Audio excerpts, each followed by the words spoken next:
Okay, it's going to be another historical basketball related video. This is going to be about the original Dream Team. So we're going all the way back to the 1992 Summer Olympics from Barcelona, Spain. And yeah, man, this is probably a good time to do the video because all these games are on YouTube, in pretty good quality as well, especially the Olympic games. And I'll tell you, man, people would have killed to have this footage, years ago. The only way you could get it was, buying them off of some bootlegger on eBay that had like negative feedback. So yeah, it's cool to have all these games available on YouTube in their entirety. And we're just a little bit past the 30th anniversary of when they selected this team. So yeah, I definitely thought this was a good time to evaluate this team. And yeah, so when you go back to 92, they decided, FIBA, David Stern decided to get professionals back on the Olympic team after they lost in 1988. That was when they had, amateur players or collegiate players. So, they wanted to elevate the level of competition and get pros back on the United States Olympic team. And yeah, it was definitely a good decision. I think all the stars aligned. It was definitely the right time to do it. You still had, you had Hall of Famers, some of the greatest players of all time at their absolute apex in popularity. So the timing couldn't have been better. I think this Olympic experience, it got a lot of kids and a lot of international fans into the game. It only elevated, the popularity of the NBA. The sponsors were just out of control. Everywhere you went, you saw kids, and every time you went out, you saw a different person just wearing a different jersey from the Dream Team. I actually had the Patrick Ewing jersey. I don't know how I got it, but that was actually the one that I bought in the summer of '92. But just everywhere you went, you had starting lineup figures, you had posters, you had all these different promotional things.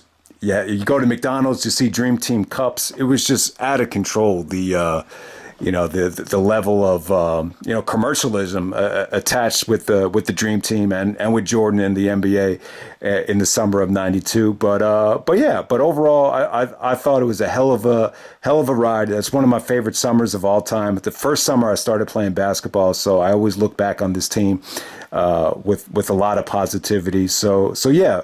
Decided I'm just going to give you a background about each and every player, and then I'll kind of mix it up with what they contributed to the team. So in some ways, I think Magic Johnson is the perfect player to start with, along with Larry Bird, really kind of boosted the popularity of the league. It's well documented when Magic and Larry were rookies, the NBA Finals was still on tape delay. And I think the great thing about Magic, the personality, the smile, the joy and passion for winning, just the way he would celebrate with his teammates when they make a game-winning shot. I don't think anybody enjoys talking more positively about other players than Magic. So I definitely think Magic just was just an incredible, personality for the game. And it's funny, like, when you look back at, Magic's early success, even though he signed the $20 million deal with the Lakers and, obviously he was great for the NBA, it wasn't what Jordan got in terms of endorsements. So it's kind of funny that it comes out years later that, Magic was a little bit jealous. Both him and Isaiah were a little bit jealous of the opportunities Jordan got, at least from an endorsement standpoint. But it just shows you that the NBA and particularly the Lakers, they really cashed in on Magic and the Larry Bird era, where they kind of took the finals and made it primetime television. But yeah, Magic, in terms of Magic, I think it was definitely a good timing for him. Obviously, he wanted to jump into this thing. Mainly because he never got a chance to play in the Olympics. It just never timed out for him. Plus, he was HIV positive, had to retire from the Lakers, and it was something for him to kind of look forward to, and really kind of go out on top. With something like this. I think Magic knew, the NBA was pretty much it for him after getting the HIV virus. But I just think Magic looked at this as just such an opportunity to, get to play with Larry, get to play with Michael, and, just go out with a bang. And, at the time, a lot of people thought Magic was going to die. He didn't even know how much time he had left. And, there was even, apparently Australia wanted to boycott and not even play because, they didn't want to risk, one of their players getting infected with the HIV virus. But after that, it that kind of died down. Magic was able to play. The only one that really gave, from the Dream Team, the only one that really had an issue with Magic, and it was particularly after the Dream Team was over, was Karl Malone. Karl Malone, thought it was too risky to be playing with Magic. But other than that, Magic was all right. I would definitely say this about, Magic on the actual Dream Team. Him playing point guard, he just really wasn't able to guard a lot of the quicker guards. And thank God, the competition wasn't that great in the Olympics. Plus, their interior depth was so devastating that, if he got beat by a quicker guard, it wouldn't have been that big of a deal. But to be completely honest with you, like a 6'9" Magic Johnson at this time trying to guard, guys like Bobby Hurley or guys that were really, really quick, it just it was almost a nightmare. And in some ways, this was definitely their weakest link, at least on terms of defense. But I think offensively, Magic was still good on the fast break. He's tall, he can handle the ball. His decision making was, really good in terms of passing. His jumping ability was never really great, though. Like in terms of athleticism, I can't say Magic was really, on the same level of athleticism as a, Jordan or LeBron. He really wasn't that type of guy. But yeah, I definitely think that this was not the best version of Magic Johnson. I think, this is a couple of years removed from Pat Riley moving on from the Lakers, and you could just definitely tell Magic's conditioning and his his speed and athleticism, it wasn't where it used to be from like 85 to 87 when I would say Magic was in his prime. But, Magic, it was just a great experience for him. And I think, having that personality, having that kind of passion attached to the Dream Team, the team wouldn't have been the same without him. And, Magic did get hurt. He sprained his knee. He missed a couple of games. And, I'm not going to say that the team missed him that much, but, it's his presence was definitely felt in a lot of different areas that were more than just about basketball. So, all right, the next guy I want to talk about is Larry Bird. So Larry, the interesting thing about Larry is, when he went to Indiana and went to play for Bobby Knight, I believe he didn't even last, 1 month there. He decided to come home and become a sanitation worker. He just thought college wasn't for him. He was very shy in the beginning, just didn't really show a lot of personality. But somehow, some way, like over the years, like Bird became like one of the most interesting personalities, I think, that the NBA has ever seen. He just became, very funny, very, very sarcastic, but it just took a while for the personality to come out. But what made Larry great was that he was just such a great shooter, such a great passer. I want to say his basketball IQ and his feel for the game was just as good about anybody. And, he was clutch too. Larry Bird, when the game is on the line, I don't think you want anyone else, taking that shot. And he would, the same thing about Magic too. Magic had the will to win, but so did Larry. I think Larry just had, an unbelievable competitive drive. I think it was, game 3 in the finals against the Lakers when they got destroyed by like 30 points and Magic is throwing behind the back passes and Showtime is in full effect. I think Larry had the ability to call out his teammates, but at the same time back it up with heart. And so Larry just really, I think his competitive drive, I think, because Jordan's has been so well documented, it kind of gets lost that, Larry Bird was, he probably had more heart, than just about anybody, when you look back at his resume in terms of the NBA. So, yeah. So in terms of what Larry did on this Dream Team, it was pretty underwhelming, but he definitely did have his moments. But the general conception is that Larry's back was destroyed and he couldn't really walk. There's just so many images of Larry just kind of sitting on his stomach trying to heal his back. But, he could still shoot. His passing was still unbelievable.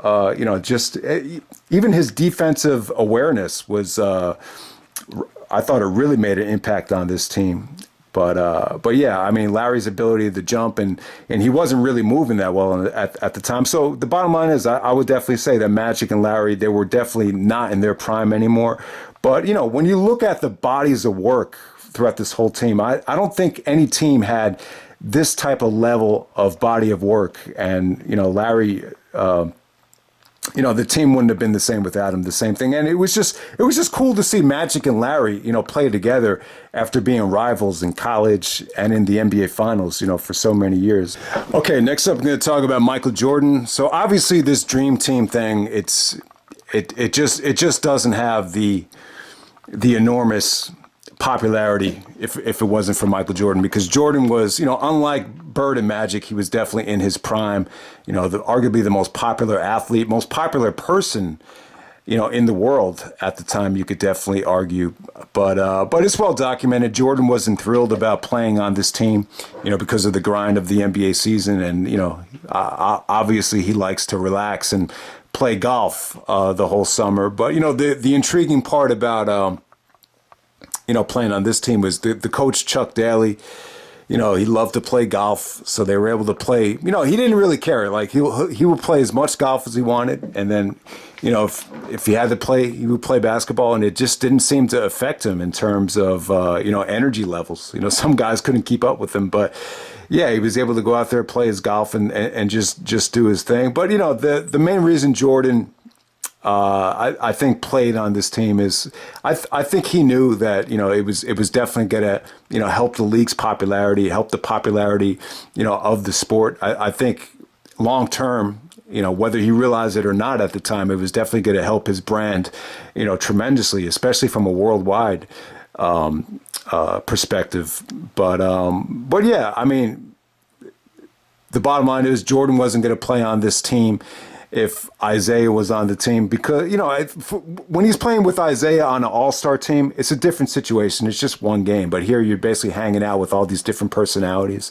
So you want to have a good time. And, I think that was one of the other things that Jordan looked at. He never really got to know Larry Bird, and he wanted to kind of decipher, what kind of competition he was going to have in the future and learn from their weaknesses, learn from their mistakes, and kind of use it against them in the NBA Finals if that ever happened, and which it did. So I think, ultimately, I think the positive outweighed the negative in terms of Jordan playing. And, Jordan was great. I would definitely say he got himself into an unbelievable rhythm in the summer of '92, playing golf, playing basketball. He was definitely in his in terms of athleticism, I think Jordan in '92 was at the apex of his career.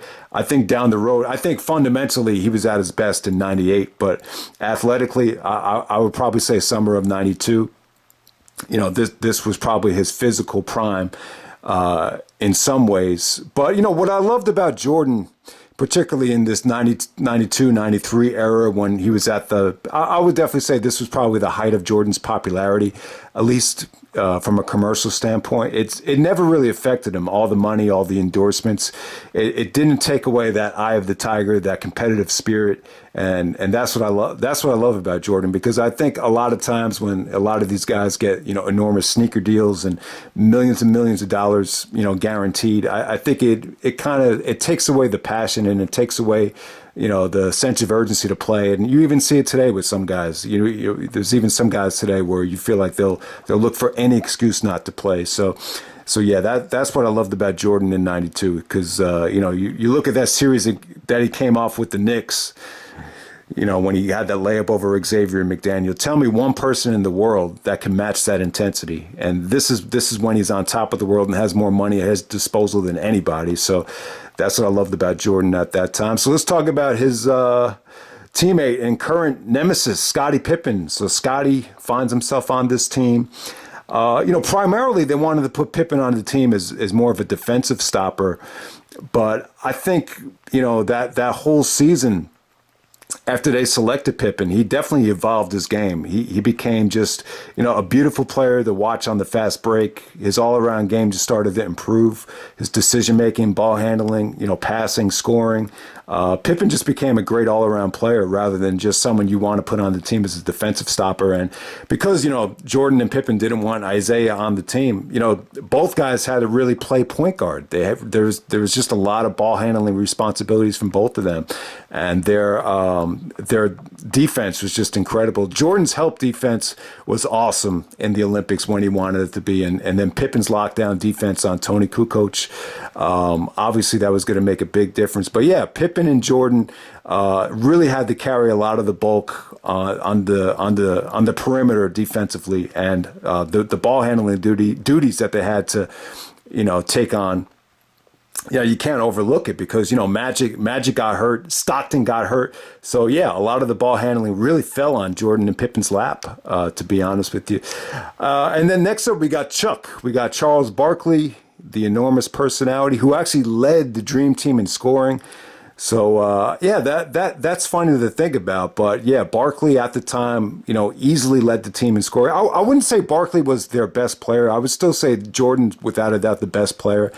But, Chuck Daly gave these guys a great compliment. Obviously, we knew Jordan was the most important player in terms of actual basketball. But Chuck Daly actually said that secretly he knew that the most important players on this team was going to end up being Jordan, Pippen, and Barkley. So, yeah, that's a hell of a compliment for Scottie Pippen. A lot of it had to do with defense, but still. But, yeah, Barkley was just a machine out there. He was pretty much undersized, for his position. But in terms of playing against international players, he just looked like a machine out there. He was thicker, like twice the size of everybody, but he could jump higher than everybody. You could put 2 or 3 guys on him. They just couldn't outmuscle him. He was just, his offensive rebounding was just incredible at the time. And that's pretty much the main reason why he was the leading scorer. Plus, on the fast break, if you get Barkley on a fast break, he was just an incredible finisher. And his ball handling was pretty much underrated.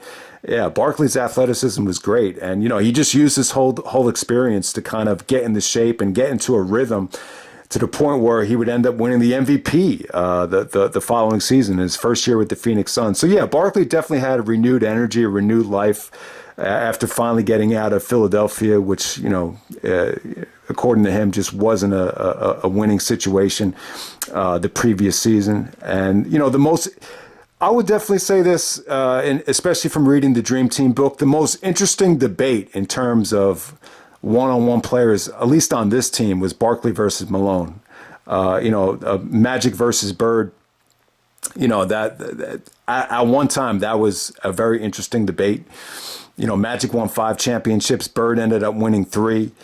Jordan versus Drexler. It was a great debate, during the previous season, but when you get to the NBA Finals, that debate kind of lost its luster due to the Bulls defeating the Portland Trailblazers in the finals. But yeah, the most interesting debate was probably Barkley versus Malone. And even when you watch the some of these games here, I would definitely say it's still a toss-up. It's even more interesting than Robinson and Ewing to a degree. We'll get to that next. But yeah, Malone, I would definitely say what hurt Malone compared to Barkley, I just felt like Barkley was a little bit more skilled in 92 than Malone. Malone's jump shot wasn't automatic yet. And I just feel like, that was pretty much the biggest difference. I just feel like Malone, when he won the MVP in 97 and even 99, he was just a better shooter. He was just better at, pick and roll and shooting from the elbow. And, his free throw shooting was better, as he got older. I just felt like Malone was just more of a specimen in 92. It was just kind of, dominating based on raw talent, while Barkley was just a little bit more skilled, in my opinion. Just had more of a feel, more of a knack for, putting the ball in the basket. That's the only difference. But yeah, Barkley versus Malone, it was definitely a great debate. But I think, I think Barkley kind of won that battle, just getting the Phoenix Suns to the finals, later on that year. Well, the Jazz didn't get out of the first round, but the Western Conference was competitive. That's the bottom line. But yeah, Karl Malone, both Barkley and Malone had charisma in different ways. I think Barkley is obviously he's one of the most entertaining personalities of all time, but Malone was charismatic as well, and I think that's one of the reasons why he fit in so well when he did the pay-per-view in WCW. But he just had genuine charisma. He was very multidimensional. I remember my grandmother, I might have told this story before, but my grandma met him at the airport. She saw all these big guys. She's like, "Who are you guys?" And he's like, "We're the Jazz." So he just had a nice genuineness about him, but he could also be, an emotional wreck sometimes, Malone. I mean, he would lose his temper a lot of different times, but, Malone, I would definitely say he's very honest. He's got that Southern honesty about him. And so I think out of anyone on this team, I think Malone's charisma is probably the most underrated. All right, so next up we got Patrick Ewing and David Robinson, the two centers. Meet me in the middle, the two big men of this team. And yeah, man, I thought Ewing and Robinson were definitely great, and I think that's one of the things when you watch this dream team. What made them so good was their interior defense. You had to deal with Barkley and Malone's rebounding and their help defense, but the rim protection of Ewing and Robinson was just it was unbelievable. There's just no way any of these teams could score in a half court set with Ewing and Robinson in the middle. So if you're going to ask me who is the better player between Patrick and David Robinson, it's tough, man. A lot of people will go with David Robinson. It was even reported in the book that Chuck Daly preferred David because he was more athletic.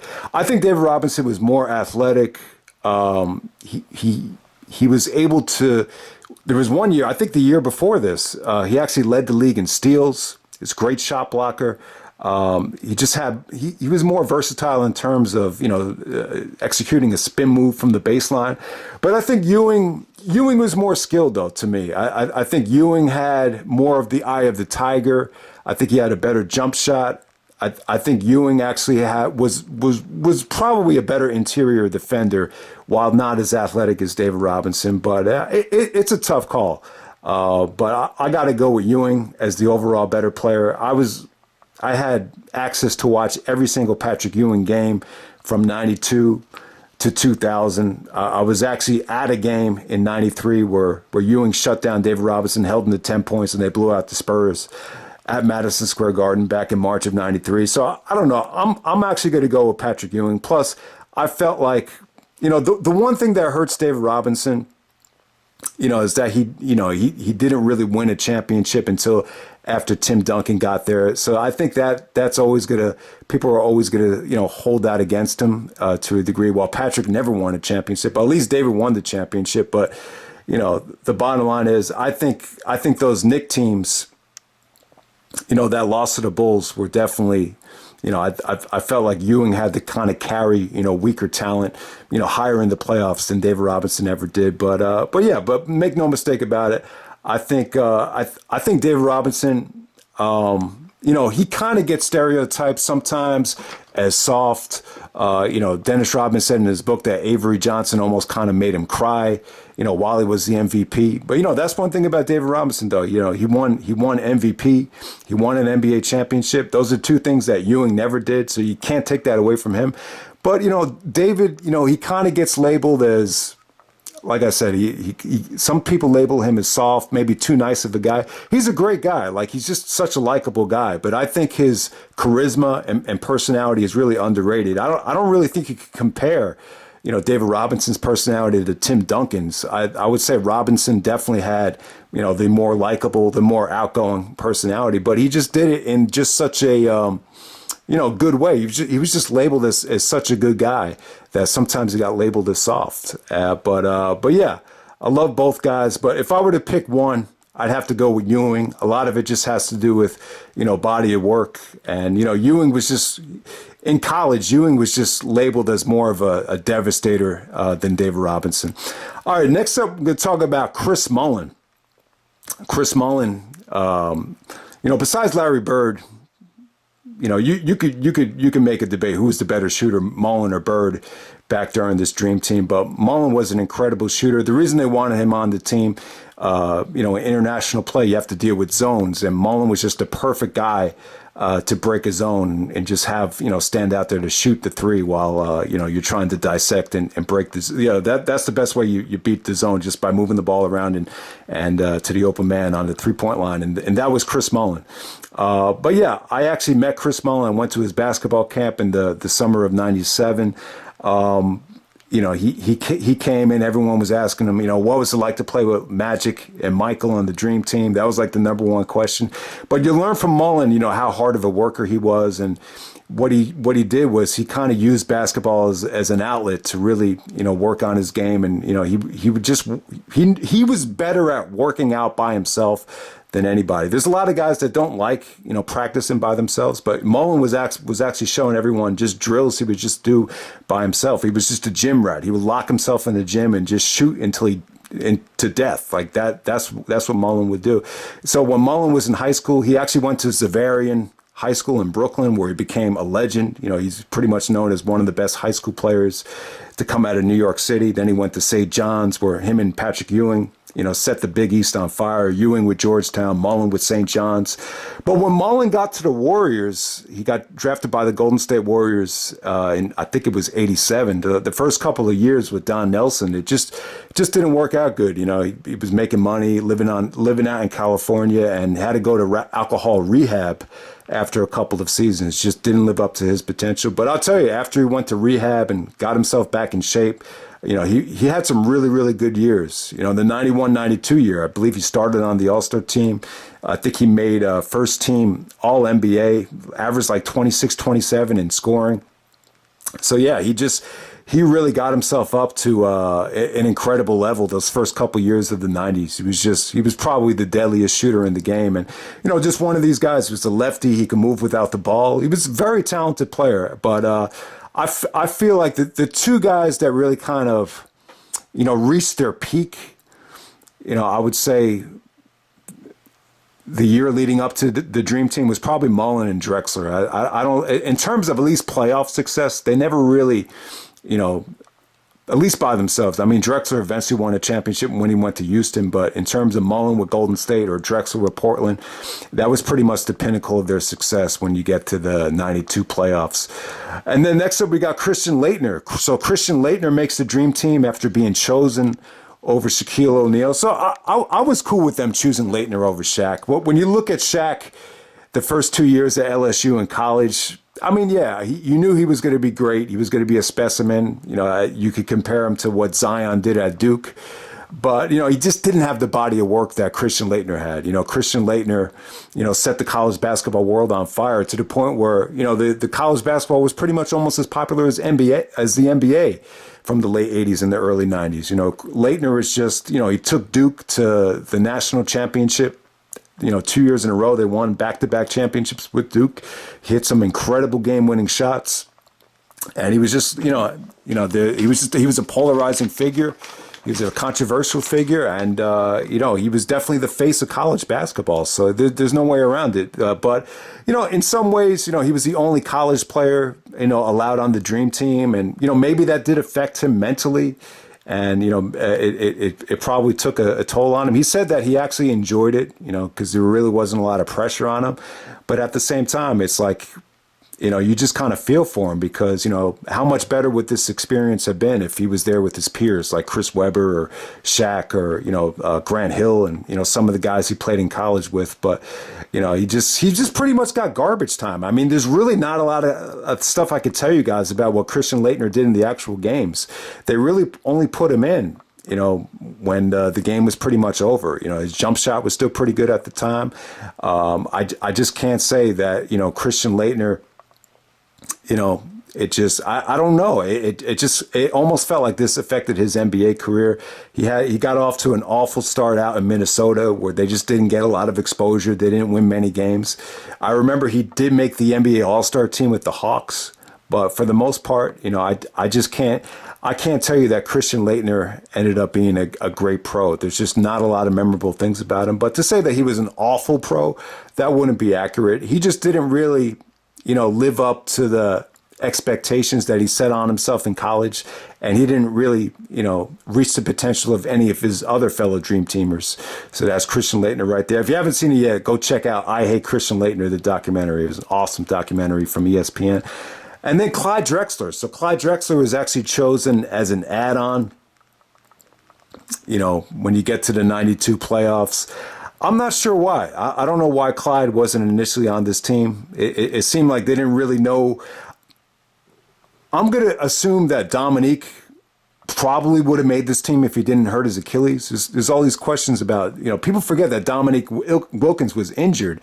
He was not one of the original selections, but Dominique actually tore his Achilles in the winter of 92. So that more than anything, that's probably why Dominique wasn't on the team, because if you look at who Jordan's biggest rival was in the late 80s, you watch Michael Jordan's Playground, Isaiah's telling the story about how, Jordan and Dominique was the most entertaining showdown, and they play all the Jordan versus Dominique highlights. So it was probably Dominique that was Jordan's probably biggest, rival or biggest showdown opponent.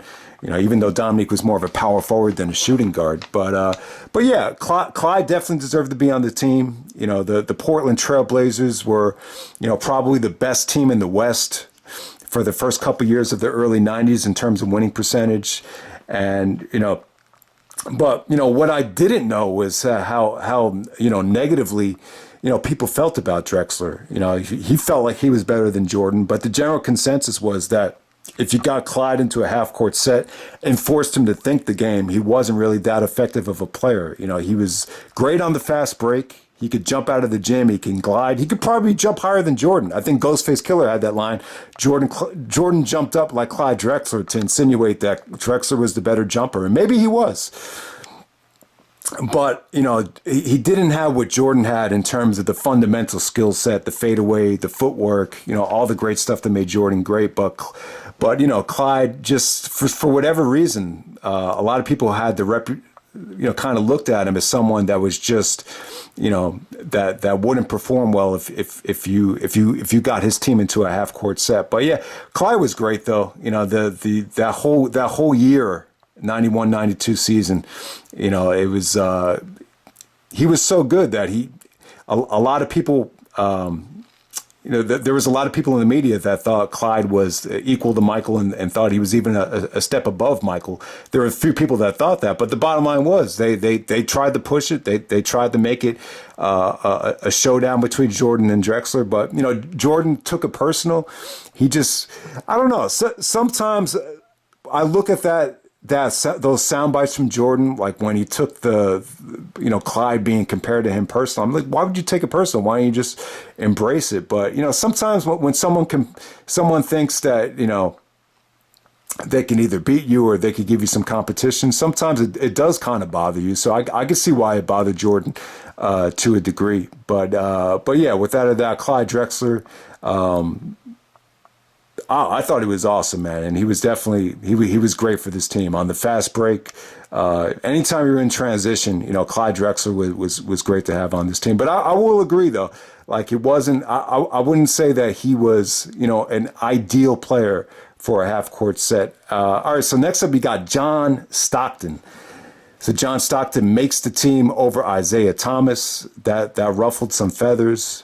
It's pretty well documented. The first time Isaiah played Stockton in Utah, he was a little bit dirty with him, but yeah, the thing is, Stockton actually ended up breaking a bone in his leg during the Tournament of the Americas, and then in the Olympics, he barely played. He barely played on this dream team. He played very little, but when he did play, though, it was like a breath of fresh air because, they really could have used, that extra ball handler. Jordan and Pippen, especially Jordan, he ended up really tiring himself out by not having that, Isaiah to be there as a backup to really handle the ball. Because, what are you going to do if Magic gets hurt? What are you going to do if Stockton gets hurt? They both ended up getting hurt.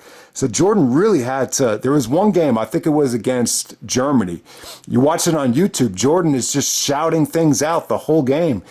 as a point guard. I'm like, Jordan's never really done this. He did it with Doug Collins back in the '80s, but man, I didn't think he signed up for this, where you had to kind of orchestrate the whole team. But yeah, when Stockton was there, though, you could just the team would have even been better if Stockton was more healthy, during this whole dream team. Because they definitely could have. It was just a breath of fresh air to see a normal sized guy that could really handle the ball.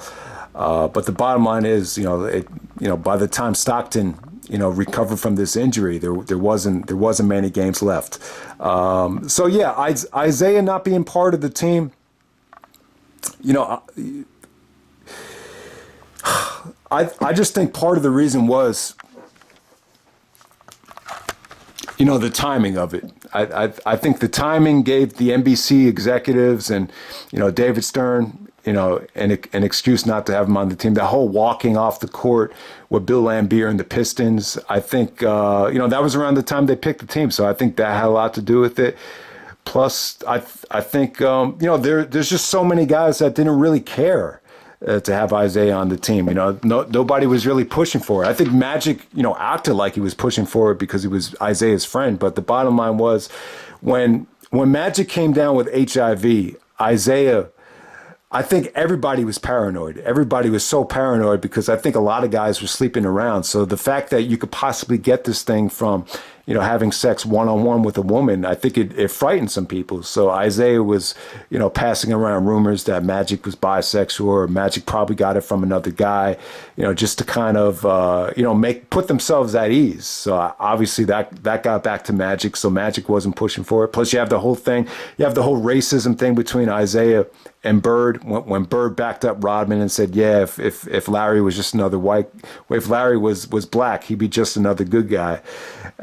And then obviously Jordan and Pippen, because of the, hostility between them in the playoffs. And, I've always felt like Isaiah was really jealous of Jordan because, Isaiah he had a rough life. He had a really rough life, growing up in Chicago. He had brothers that passed away from AIDS because of drugs.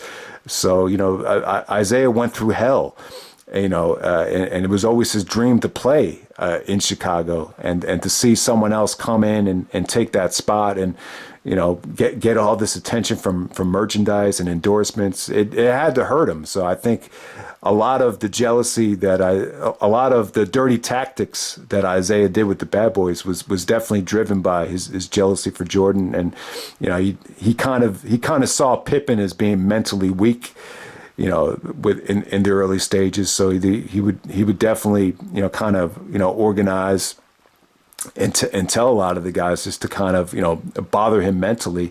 So you obviously had Jordan and Pippen not on his side. And then you have the whole thing with Karl Malone, giving Isaiah an elbow and giving him 47 stitches when Isaiah was playing dirty with John Stockton during the first meeting. So you had half the team, kind of against Isaiah. And this is a situation where you're spending time in Monte Carlo, Barcelona, just, hanging out and playing cards.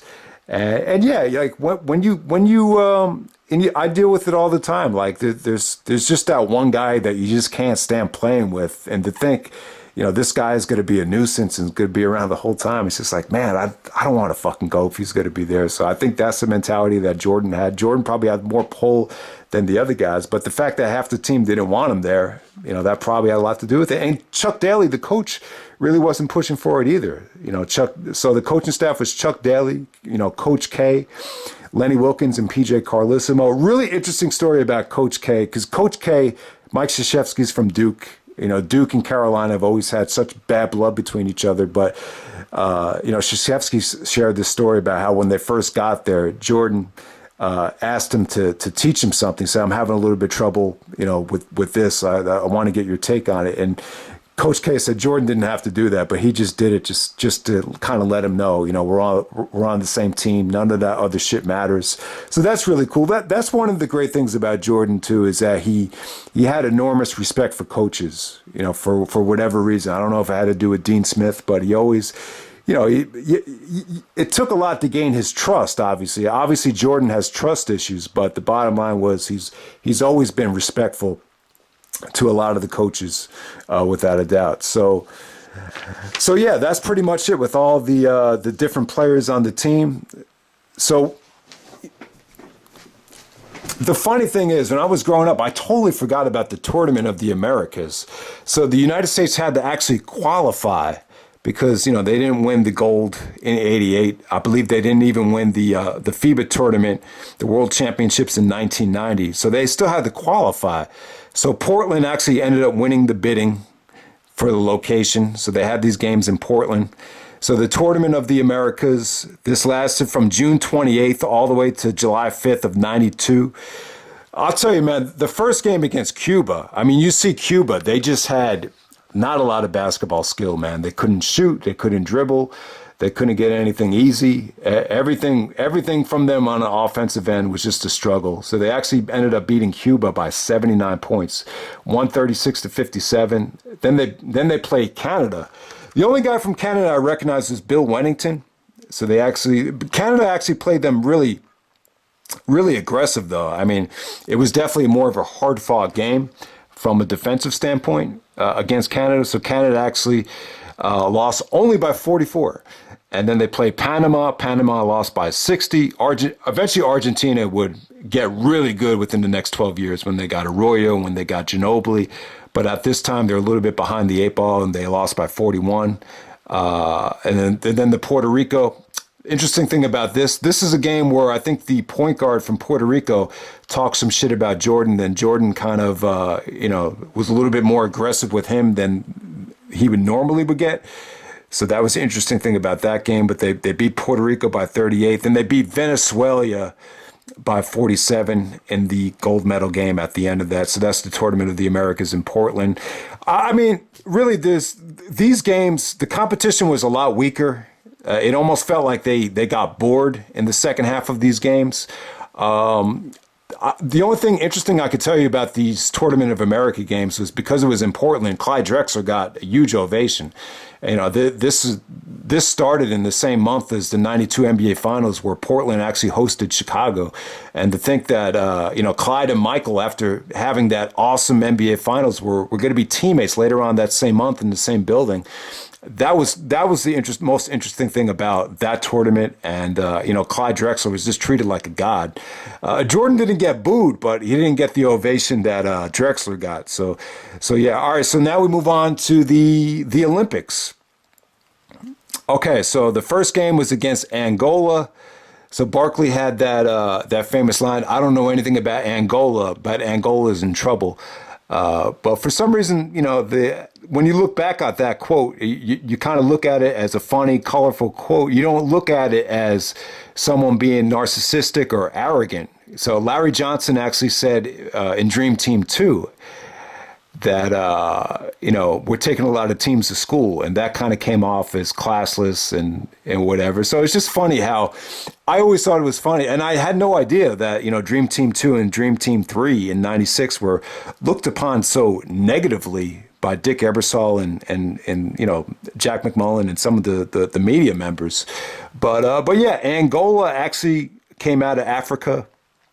Usually it's, in more recent years, it's been Nigeria that's been the best team coming out of Africa. But yeah, Angola got their ass whooped. They just weren't good enough. They got beat by they got beat 116 to 48. That's like a 65-point loss or whatever. What really stood out about that game was Barkley was just very physical with a lot of these guys. He thought they were playing dirty, so he elbowed them, and it kind of made the U.S. look bad. Barkley ended up getting booed. Jordan, the feelings were a little bit mixed here. Jordan said that Barkley acted like an idiot in that case because they were already up by like 1 million points. Like, what's the point of even going back at them? But I don't know. It's funny when you watch some of these games back. Barkley just had such a competitive and aggressive edge to him that you almost forgot about it. But all right, so the next game was actually against Croatia. They won 103 to 70, 33-point loss. So Croatia, without a doubt, is the best team here. They had Drazen Petrovic was definitely the best non-Dream Team player in the Olympics from what I've seen. He was one of the guys that he gave Jordan problems in the NBA. He could shoot it. He was a trash talker. He could play good defense. He could handle the ball. So, yeah, Drazen was really the only guy that got into somewhat of a rhythm against the Dream Team. But, Pippen just shut down Tony Kukoc. He wanted to prove Jerry Krause wrong, that they were holding out money in order to sign Kukoc. Jordan's mentality was that you got to take care of your own team before you take care of guys from other countries. So you could definitely, and that's one of the, even though Jordan and Pippen are at odds right now, Pippen should at least be proud that Jordan, went to bat for him and tried to annihilate, Kukoc, the guy that was, taking money out of his pocket. But, Jordan's help defense was incredible there. Pippen's the one that guarded Kukoc, but, Jordan's the one that would play passing lanes and really, create take that defense and turn it into offense with, just some beautiful dunks. Both Pippen and Jordan just had some tremendous dunks in that game from just playing great defense. But, it wasn't when you watch the game back, it's not like Pippen was choking Kukoc out and wouldn't let him breathe. It was more about just foot space. He didn't give Kukoc any foot space, and he held Kukoc to 2 points. All right, so next up, they would beat Germany 111-68. That's when Magic ended up spraining his knee, and then Jordan had to play point guard. So that was the game when Jordan was shouting out plays and playing point guard. Then they beat. I'll tell you what, Brazil looked good. Brazil actually gave them a tough time in the first half of that game, but they pulled away 127-83. Then they beat Spain 122-81. Spain got a lot better since then. When you look at the Spain team from 2008, they're on a totally different level than that team. And then they beat Puerto Rico once again, 115-77. The game that they were a little bit nervous about was Lithuania because they had Sarunas Marciulionis. Marciulionis was an NBA player, had an NBA body too. Jordan actually gave him a lot of credit in that game. He didn't shoot particularly well, but he was very strong. He was able to get into the lane and really cause some havoc. They also had Arvida Sabonis. Sabonis wasn't quite in his prime anymore, but he was still good. Didn't shoot well, but he was still very, very skilled, at least compared to some of the other big men.